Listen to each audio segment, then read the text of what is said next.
When I was a kid, readiness meant knowing what to do in case the Russians attacked. We had bleach bottles in our classroom, and we practiced getting under our desks. We could smile about that except for this simple fact. Today, we are arguably less prepared than we were then in the middle of the Cold War in the early 60s. And the threats we face today are not from Russian missiles. They're from natural disasters and pandemic disease and terrorism.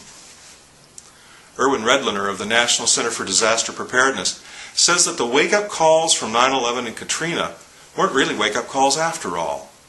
He calls them snooze alarms. We were aware for a while and then fell back to sleep in complacency. What does it mean to be ready? Does it mean to be ready for any and all potential threats? Most people would find that overwhelming, to prepare for all hazards. Do we need bomb shelters and safe rooms?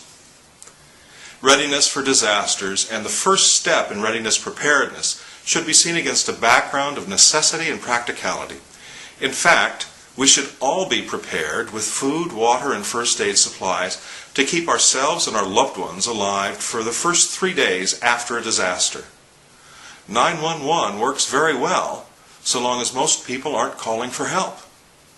When we all need help, the emergency response system is overwhelmed. And in those situations, we need to be able to help ourselves and be the best source of help for our family and our neighbors. That's the purpose for this page on this site. The materials on this site you will find will help your employees make ready at home. Apply common sense to the issue of preparing for emergency situations. How to care for an aged parent. What to do about the pet. All the materials that are here address all of those practical concerns. You'll find very useful, very helpful information here. Information that will help your employees cope with many different kinds of disasters and survival situations and how to plan. It's all important and can help be ready for disasters and emergencies that occur where they live. All of the material here is free of charge.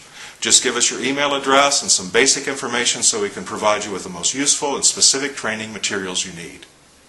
Thanks very much. Please take some time and explore the materials that are on this site. And again, thanks, and we'll see you at work.